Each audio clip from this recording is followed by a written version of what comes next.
Good morning, beloveds. How are you all today? It's so nice to see all of you here. I'm Dr. Frank Zemalan.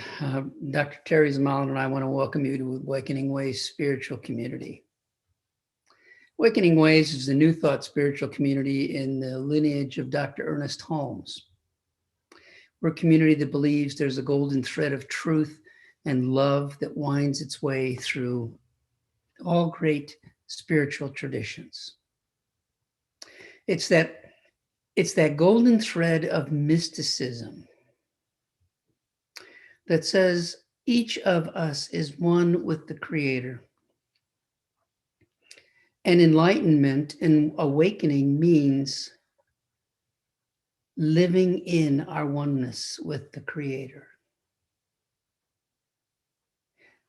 We believe that it's our job here at Awakening Ways to help you to awaken to that divinity within you.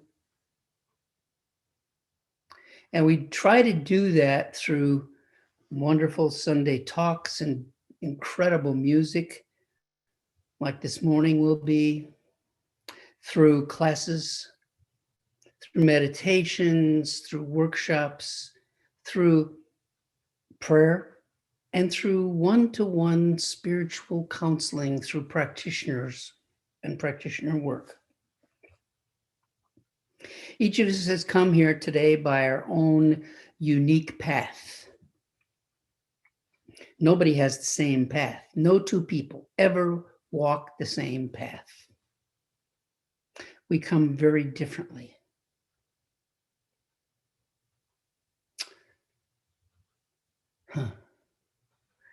Each of us is here this morning by divine invitation, here to hear something, some one thing that the divine has decided we need to hear this day.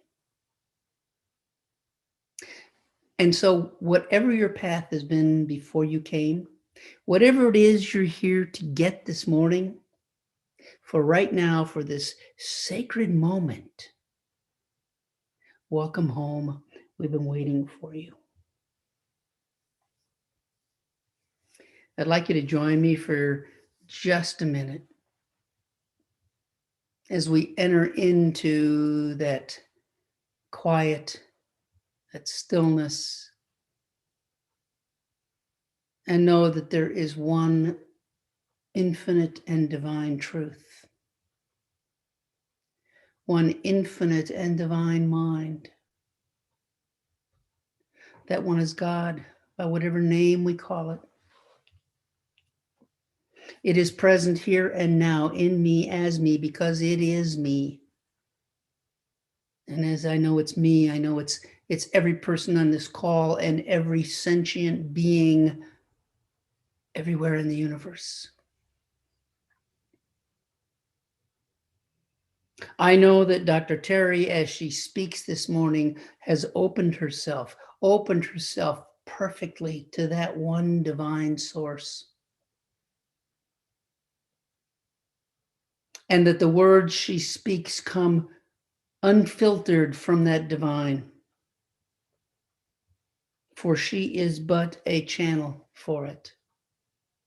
I know that the musicians this morning sing those divine harmonies of the Most High, raising the consciousness and energy of each of us up. I am so grateful for all of us here this morning. So grateful that each of us has come here this morning by this divine call.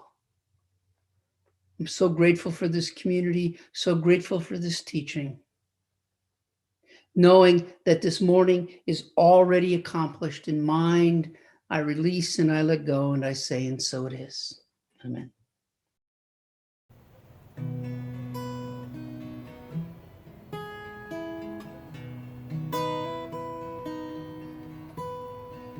Yesterday, a child came out to wander, caught a dragonfly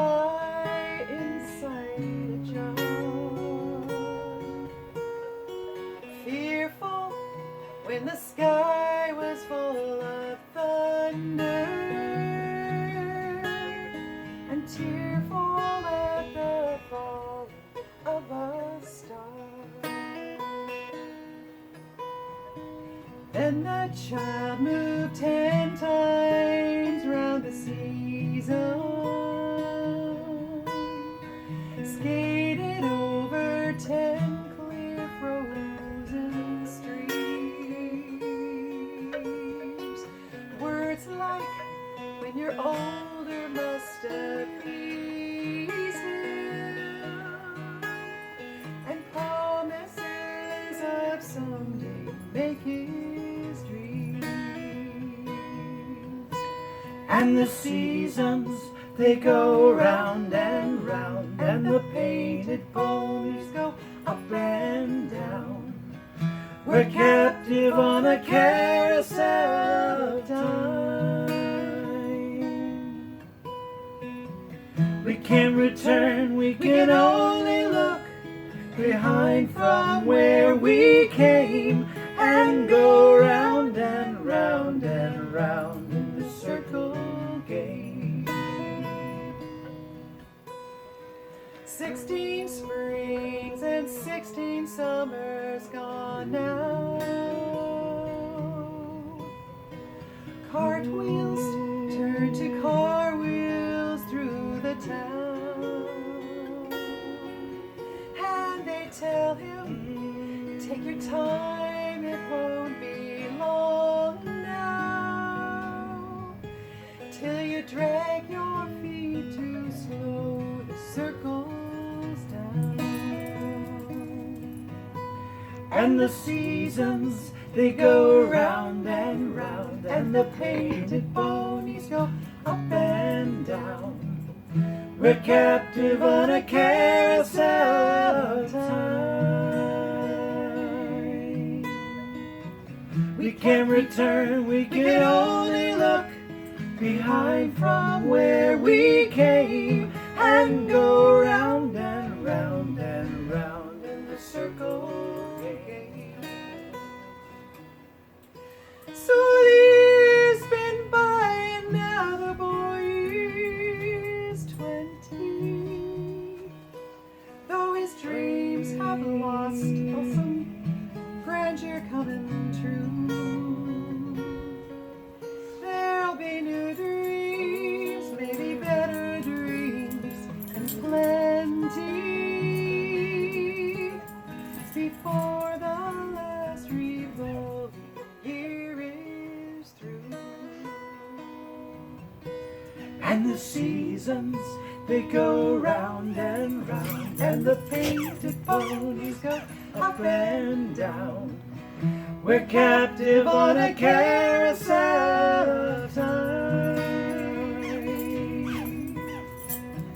We can't return, we can only look behind from where we came, and go round and round and round in the circle game. And go round and round and round in the circle game.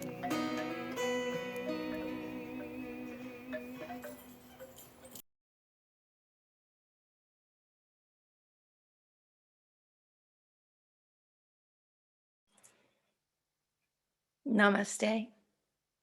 The light and love of the divine in me honors and greets the light and love of the divine in each and every one of you here this morning. I especially love the added musician with the that instrument, the squeaker.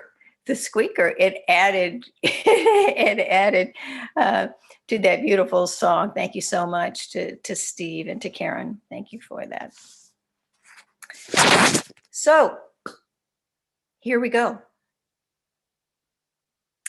I am just kind of, I spent the last few days just waking up, kind of just wandering around and noticing and observing. And so kind of what I'm going to be talking about this morning is what I noticed and how I interpreted what I noticed. And so what I noticed was that this, for me, this is a beautiful time of year. I call it an in-between time. And I mean an in-between time because, it's not really winter and it's not really spring, but, the days are warm and spring-like, and the nights are cold and wintry. So it's not really winter, not really spring. It's a combination of the two. And personally, I like that. I like this weather. It's not predictable. It's interesting. You never know when you get up on any given day what the day is going to be like, and that just makes it allows you a sense of freedom because you can just kind of go with whatever's going to be happening during the day because you really don't know. Even the weather people, have you noticed, they predict, oh, it's going to be, 75 degrees and it's 61, or it's going to be 61 and it's 79. It's totally unpredictable. But one of the things that I do every day, whenever I can, I don't miss days very often, but I love to walk, and I talk about that often because it's an important part of my life. And I've also mentioned that there are many trees here in the park where we live, and I noticed that on my walk the other day that there are trees here. There big variety of trees, but there are trees here that have already come into full bloom. They're wearing all of their leaves, they're wearing all of their flowers, they are just showing themselves.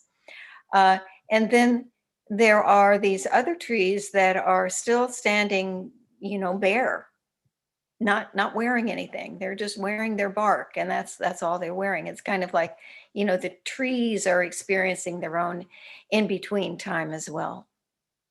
But, the thing about nature is that everything in nature grows and evolves according to its own nature. It responds to its own inner timetable and its own unique time. It knows what to do and how to do it. And that's kind of like us, isn't it?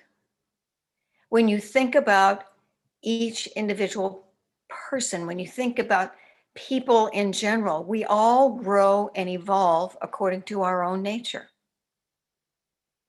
That's what makes us all different. Yeah. Here's one of my musings, and one of them is that our society and our culture does not honor or appreciate that uniqueness that we are.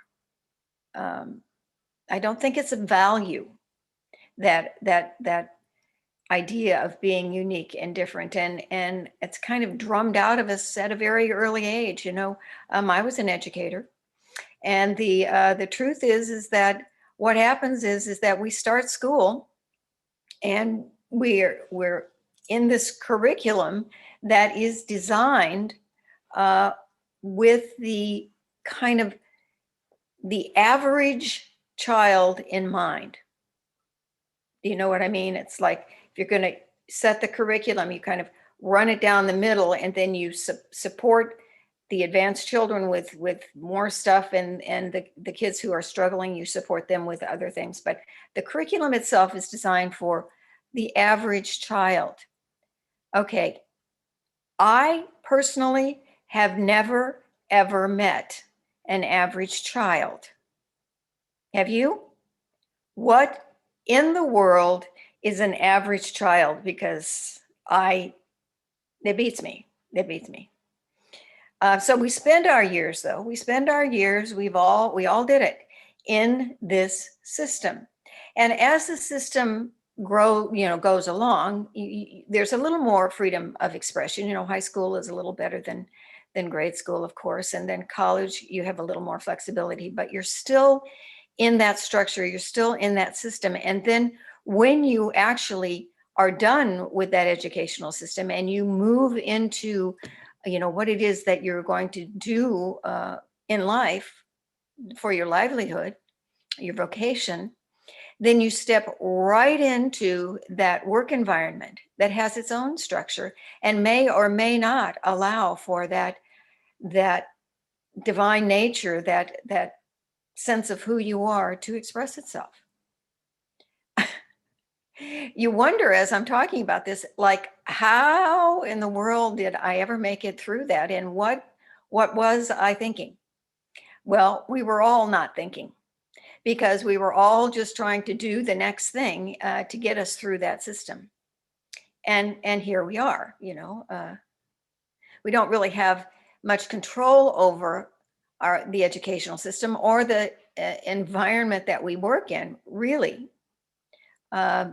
It's just how things are. But you know what we do have control over is we do have control over our minds. We do have control over our thoughts and what we feel and what we think and how we think. We have control over that. And we're not really aware of that as children, right? We're not aware that we actually do have the freedom to do this, because for the most part, it's kind of structured out of us. And so here we are as adults, working on our childhood issues. Big surprise, right? Big surprise.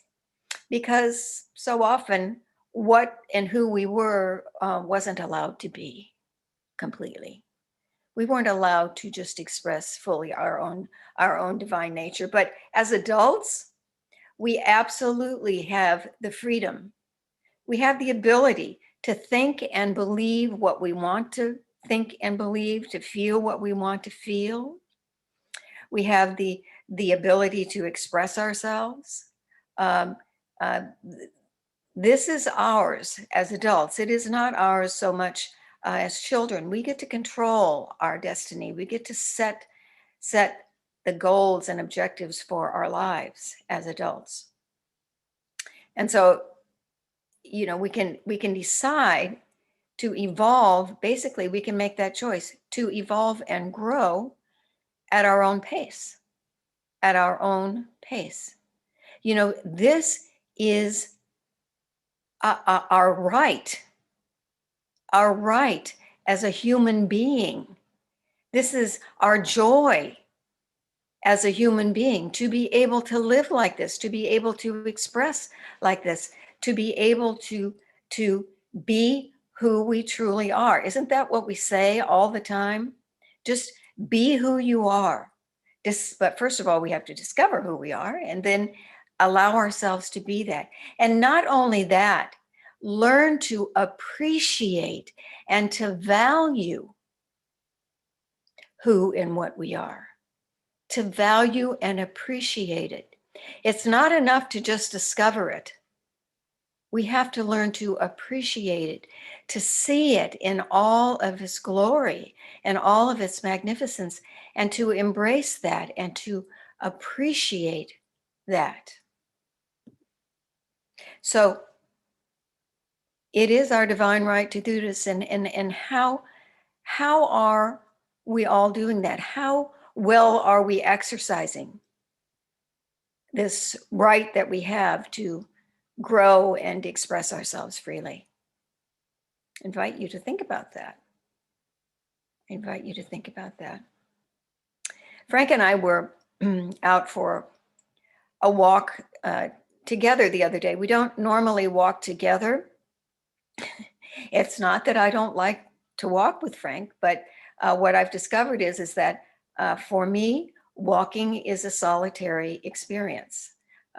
It's a meditation for me. And so for the most part, I do walk by myself. But in this particular time, we were walking together, and we approached the house from down the street. And as we were walking by the front of the house, we looked down and we noticed right in the middle of this juniper bush, which is in the front, was this beautiful, sweet, amazingly purple hyacinth, just growing there. Now, I'm sure that we've walked by that, driven by it, I don't know how many times, but as far as Frank and I were concerned, that hyacinth showed itself to us on that day and was not there before. I don't want to hear from Jan and Patrick that they saw that as they were walking by. Don't you tell me that, because as far as I know, that flower was not there before we walked by it. It was just, it showed, I call her Hyacinth, that's her name, and she is a female. And so for me, Hyacinth just showed herself in all of her magnificence to us on that day at that particular moment in time. And we're talking about growth this month. You know, growth is our seed of awakening. And I started thinking about how little Hyacinth came into being. How did that happen? First of all, how did she get under the junipers? The junipers have been there for quite a while. I don't know, it was a mystery, but I know that sometime someone took a bulb that was our little Hyacinth and planted that bulb in the ground. And from that moment, her life began. And it began in the darkness. It began in the darkness and the silence of the earth. That is where little Hyacinth began to grow. That is the place where she began to come into being and then eventually rise and show herself on that given day. I don't know how, I don't understand the whole magic of growth. I just know that she rose to the surface and there she was. I started thinking about, you know, this teaching is about science. It's called the science of mind. And science plays a role in what it is that we teach here. And science, what came to mind about science for me was the Big Bang. You know, the theory that all of life began with this riotous flash of light, the Big Bang, the big light. But really, did everything begin with a big flash of light? Because for Hyacinth, growth began in the darkness and in the silence. In the darkness and in the silence. That's where she grew. And you know, that's true for us. I talked about this when I spoke a couple of weeks ago, that we too began in that place. We began this life form in the silence and in the darkness of the womb. And there are times for all of us when we need to return to the darkness and the silence. And you know, I know there's meditation, and meditation is so valuable, but I'm not necessarily talking about that. I actually think that there are times during every day when we take these little mini trips, I call them mini trips, into the darkness and the silence. And so let me tell you what one of them is. How often during your day do you just, and this only takes a matter of seconds, but how often do you just close your eyes and take a deep breath? When we close our eyes, we move into the darkness. And when we take that deep breath, we are allowing ourselves just for a moment to be silent. Wow. Did you know that? It's just like these little mini meditations that we're taking all day long. And you know what? We need to take them. We need to return to the darkness. We need to return to the silence, because when we do, we are returning to the place of our origin. We are returning to that place where we began, where everything began. And so before I go any farther, I would just like for us all together this morning, in a matter of seconds, to just take this breath together, where we just, and this is conscious breath now. We're going to consciously close our eyes, take a deep breath, let it out, and then open our eyes again. Are you ready? Allow your eyes to close. Deep breath in. And out. And allow your eyes to open. How refreshing. We don't know that we need to do this. We think we need to oxygenate our bodies, and we do. We think we need to relax because deep breathing helps us relax. We need to do that. And we also need to return to that place where we began. Eckhart Tolle says this, and this is from his book, A New Earth, which is a wonderful, wonderful book. He says, I'm returning to my beautiful little hyacinth. He says, flowers are the enlightenment of plants. Flowers are the enlightenment of plants. And he says that everything flowers. Everything flowers. So flowers and the flowering process itself is vital, is extremely important to our own growth and evolutionary process. He continues on. He says, seeing beauty in a flower could awaken humans, however briefly, to the beauty that is an essential part of their innermost being, their true nature. The first recognition of beauty was one of the most significant events in the evolution of human consciousness.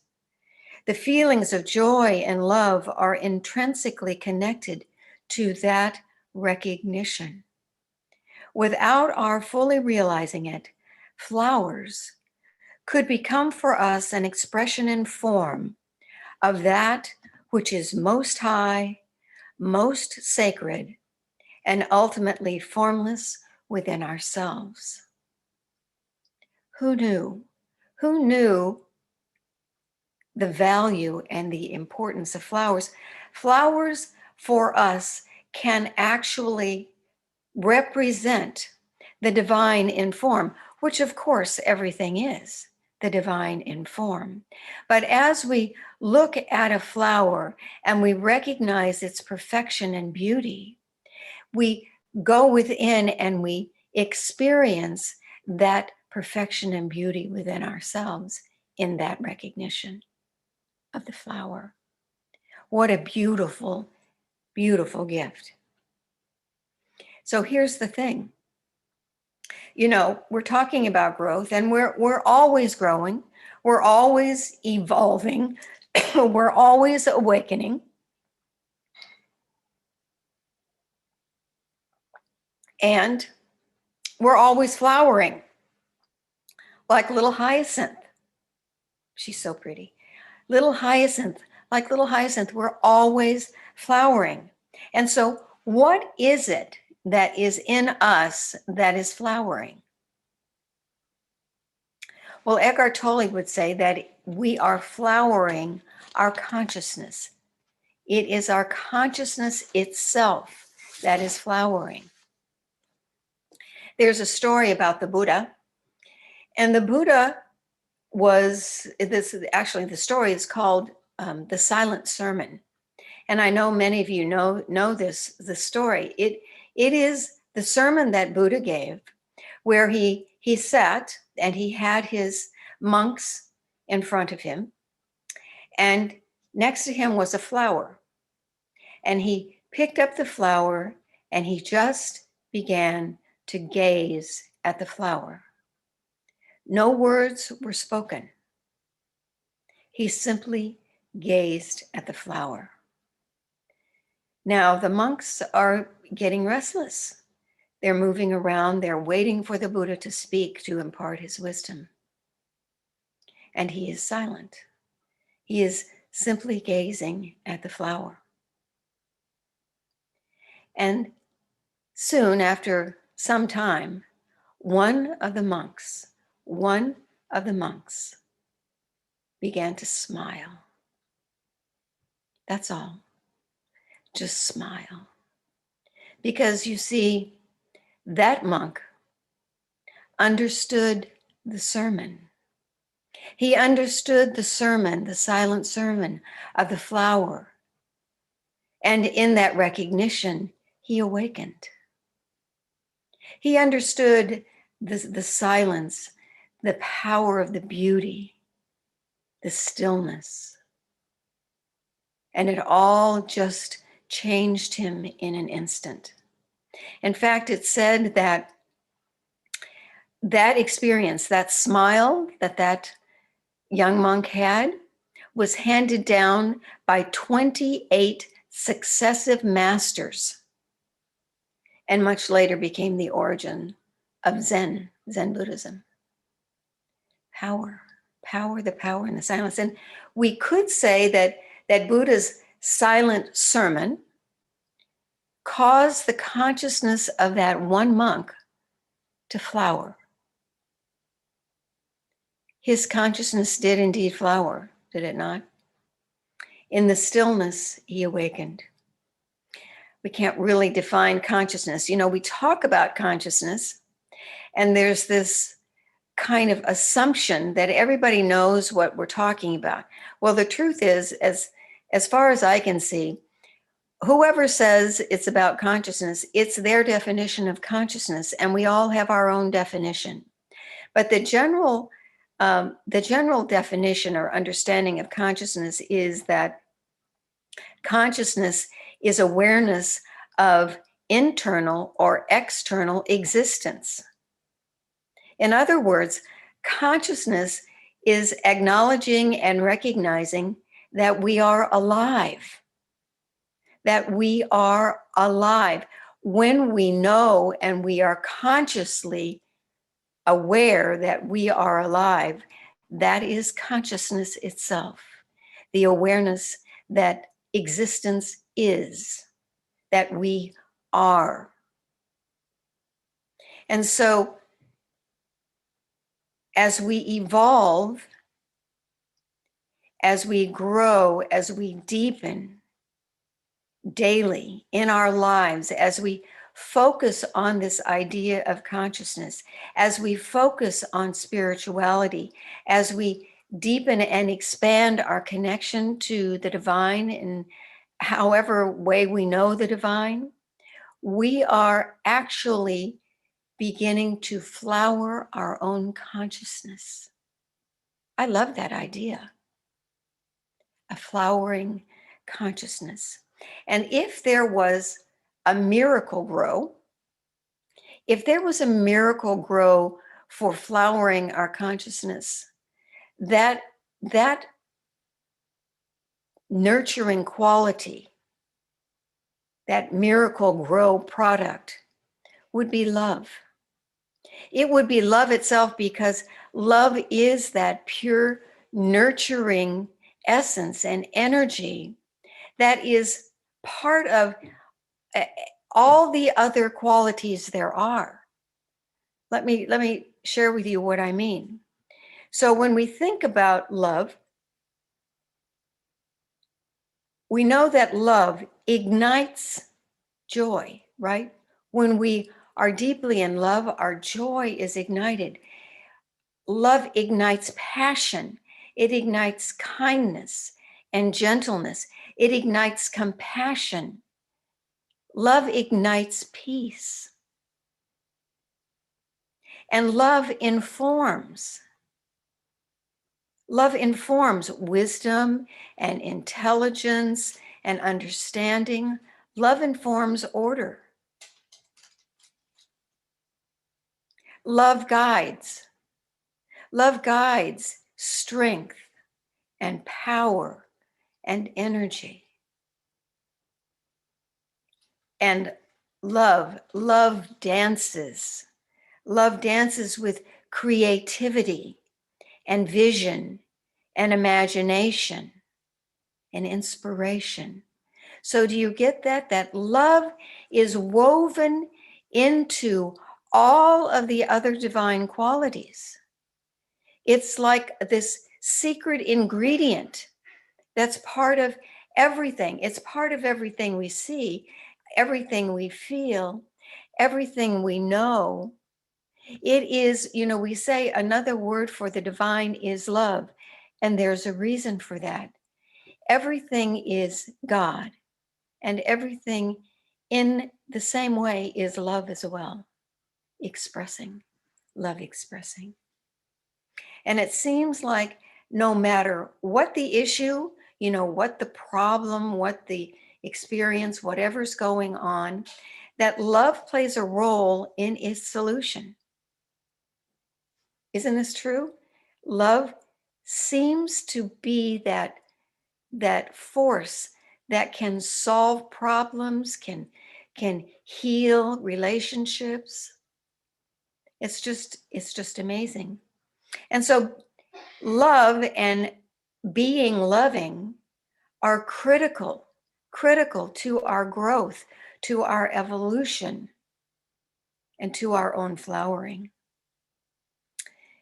The thing about love, and I one of my things is I think it's important that people be able to use what we talk about here on Sunday in a practical way. And so I always look for ways that you can practice whatever it is that we're talking about.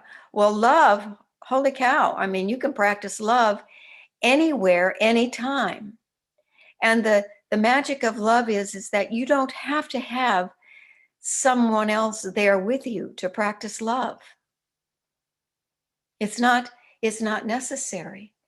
There is this incredibly easy way to experience and be in love almost instantaneously. It requires a couple of little steps, but almost instantaneously.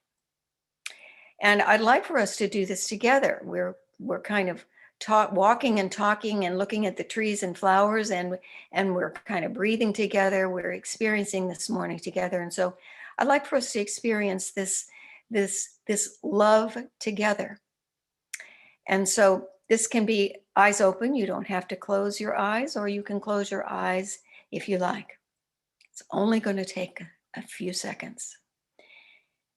And all you have to do is bring to mind or call to mind someone or something or some place that you absolutely love. Anything. A person, a place, a pet, whatever. Something, someone you love.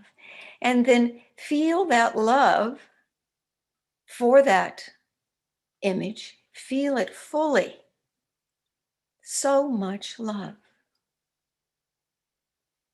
And now let the image dissolve and keep the feeling. That's love. There it is. Right there. Anytime you want it. And so imagine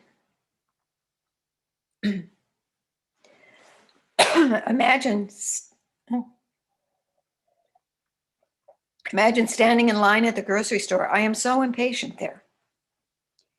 All I have to do is remember what I love. And I'm instantly filled with it. Did you feel yourself? You feel your heart warm and yourself, you just kind of soften, right? Everything softens with the arrival of love in the heart and the mind. And so as we practice, is it possible to have too much love? I'm not sure. I don't think so.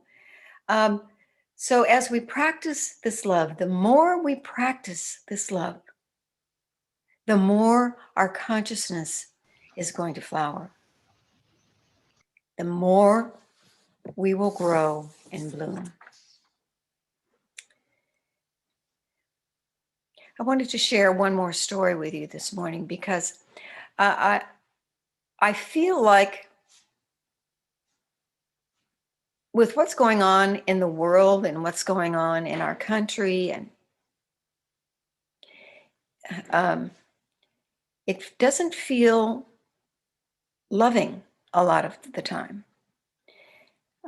There's not a lot, you're not hearing a lot of stories of love out there. You're hearing a lot of stories about hatred and violence and things that we don't really want to focus on. But I came across this story actually a couple of months ago, and I've never forgotten it because for me, it was beautiful and perfect. And so it's this story, it's a true story. It's a story about this man in Marin County and his beloved 12-year-old golden retriever, Layla. Layla had just made her transition. Now, this man was married and he had kids, he had a family, and Layla was the family pet, and she was beloved. And this man worked from home, and so for some time, especially during COVID, Layla had been his constant companion. And so the loss of this beautiful creature was unbearable. It was, the family was inconsolable. They were just so broken over this loss. And the man realized that after several days that he had to do something. And so he put an ad in the local neighborhood paper.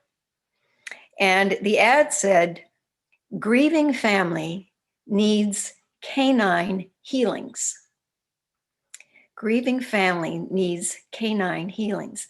Now, his intent for putting the ad in the paper was that he just wanted people to loan him their dogs. He just wanted to borrow them for a while he, recovered from losing Layla. And so, he was willing to take dogs for walks. He was willing to go to the people's yards and play with them in the yard or take them to the park. He was willing to do whatever it took just to spend time with the dogs. The local police department said he was welcome to come to the police department and they would gladly share their comfort dog, Blue, with him. Well, this was an offer that he absolutely jumped on, and he went to the police department and he went in and they, led him to Blue, this large dog. And he sat down and he and Blue were communing. And then all of a sudden, Blue just put his big front paws right on the man's shoulder, leaned forward, and gave him a hug. He said he would have started crying if he wasn't laughing so hard with joy. Well, he put the ad out there thinking that maybe he would get a few replies. Well, basically what happened was he heard from 420 people, all of them willing at some level to share with him something. Some of them sent him poetry. Some of them shared their stories of their pets. Some of them offered to let him come and take care of, their pets. He was especially drawn to the retrievers, of course. He said he belonged to the club of golden retriever owners, and that once you belong to the club, you just kind of have an affinity towards those golden retrievers. And so he was just taken aback by all of the love, all of the caring, all of the selfless offerings that came his way. He was filled to the brim with gratitude. And he also discovered that in his own neighborhood, which he was not aware of, in his own neighborhood, there were 25 people, 25 families who had dogs that he wasn't even aware of. And many of them were, right, golden retrievers. So people were offering puppies and dogs for him to come and pet. You know, there's nothing like petting or smelling, for that matter, a little puppy. They have their own unique scent. At the end of the article, it said that he had chosen 6 places to begin, 6 dates. That's what it called them, 6 dates with dogs. And the dogs ranged in age from 10 months old to 11 years old. So for this man, because of this, his healing had begun. Now, I share this story, and it is a true story, and it is a true love story, because this was the perfect expression and example of that love that we were talking about. You know, the love that he and his family had for the dog, Layla, and the love that others had in recognizing the suffering of this other person. They could completely, compassionately, lovingly offer whatever they could to this man and this family in need. As a result of this whole experience and this large group of people, every person who was involved in that experience grew their consciousness of it, didn't they? That their consciousness of the consciousness of every person sprouted a bud and began to flower as a result of what happened in this remarkable experience. And what I know is that in hearing the story, you too experienced a flowering in your own consciousness, a flowering of love as a result of hearing this. And so for each of us, we have another week to go in our month of growing. I invite you to just open yourself up to love and to growing, not growing love, but growing in love, and allowing yourself to evolve, allowing your consciousness to flower. Remember that love is that miracle grow ingredient. And so all we have to do is practice love and keep on blooming and keep on blooming. And so I invite you, if you will, to just join me for a short prayer. And if you're comfortable, just close your eyes right where you are in the comfort and safety of your own home. And just notice your breathing. And notice that darkness with eyes closed, if you have your eyes closed. And notice maybe the quiet and the stillness. As you return to that place for just a moment, that place of your own origin, that place of darkness and stillness and silence. For it is here where we open, where we grow in the awareness of the presence of something amazing that is within us, that is always present, and that grows and that shines its light within and through and from us always, that presence of God, that presence of life itself moving and having its being in and as us, loving as us, experiencing joy as us, in us. And we know that as we go through each and every moment of each and every day, that presence is always right where we are.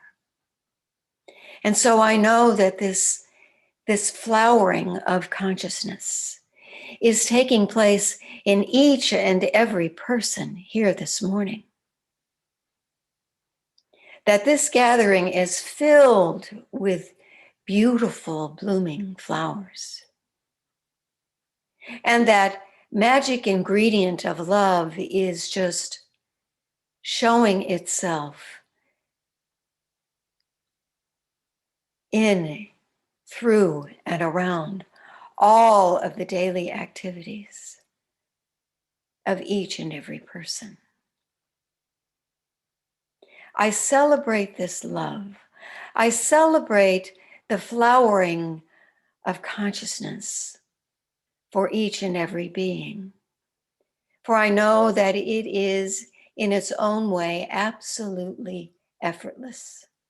For it is our own divine nature to be loving. It is our own divine nature to grow.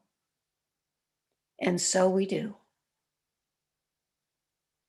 And so giving thanks for everything that is growing and evolving and awakening and flowering in everyone, I release my words with a heart full of joy, allowing it all to be so, and knowing it is so, I let it be. And so it is. Amen.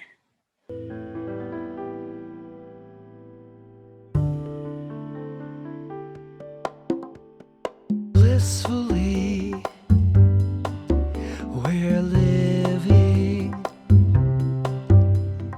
in this field of dreams. Every day, in every way, we're living our life in spirit.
Thank you, Karen and Jimmy. That was wonderful as always.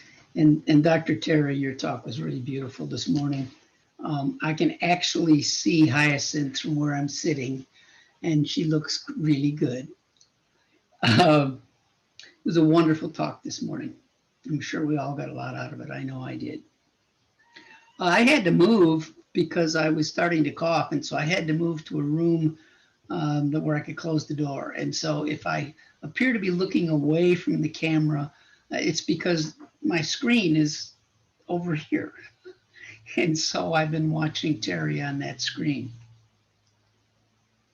A reminder that we exist only because of your gifts, only because of your largesse, your generosity. And so if you'd like to continue to support us, you can send gifts, love offerings to Awakening Ways by going to our website and using the PayPal button, or you can mail them to Awakening Ways at 7350 El Camino Real, number 102, Atascadero, 93422. I do have some announcements, and there will be flyers coming out by Constant Contact on these things. The first thing is that Jan Lynch will be teaching her class on the Divine Flow of Abundance, which is this book, her book. She'll be teaching that in May, and you can buy the book through Jan. Just send her an email to awakeningways@thegrid.net, and she has a bunch of copies. They're available other places, but she'd prefer to sell them by selling the copies that she has cluttering her house. So go through her to buy it. It's a wonderful book. I'm sure that a lot of people are going to be taking the class. There is a limited enrollment, limited number of seats, so enroll now. It's going to be $40. It will be Wednesday nights in May, and it's going to be from 6 to 7:30 in the evening. And she will be announcing the exact date that it's going to start soon. It's going to be, actually, I think it's just 2 classes, 2 Wednesday nights. And I think it's going to be in a marvelous class. So I invite you to join her. Also, coming in April, Friday, April 16th, Anton, our parent organization, is offering a free mini retreat to everyone because we haven't been able to have our own retreats, our spiritual retreats, for almost 2 years now. And so they decided they were going to offer a free mini retreat. It's going to be 1 day, our time, from 8 a.m. to 6 p.m. at night. There's going to be inspiring talks. I've seen the list of speakers. They're going to be wonderful. There's going to be fantastic music. There will be breakout sessions that you can join for conversation and for enlightenment and much, much more. And the price is perfect. It's free, free, free. They're also looking for practitioners to join their prayer team. So if you want to volunteer, you can do that as well. And for all of you, just go to the event, go to anton.org, to the events page, and you can register because they need a number of heads that they're going to have so that they can arrange it with Zoom. So please, if you'd like to go and register at anton.org on their events page. And I'll be sending out an email to this effect soon. I think that's it for the announcements. Remember that our prayer team is always available. We are a community that believes powerfully in the power of prayer. And if there's anything that you need prayer for, simply send an email to Awakening Ways with prayer request in the subject line, and we'll be happy to pray for you for the week. All of us, the ministers and practitioners. Please, if you need the prayer, We're here to do that for you. And now, if you will, just join me for a moment for our benediction. And let's just know that there is a divine source flowing through these procedures today. It has flowed into us as us. It has filled us with light, and we grow like those wonderful plants in the sun from that light. Like little hyacinth bursting up out of the jumble of ordinary life.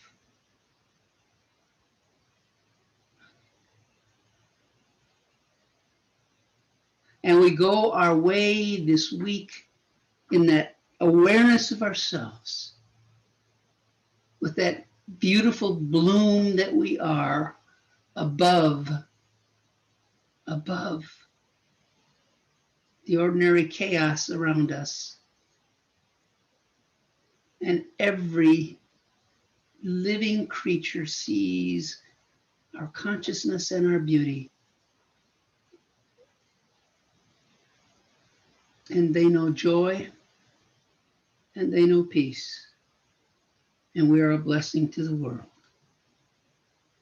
So we go our way for this next week, knowing we are a blessing and we are blessed. And so it is. Amen.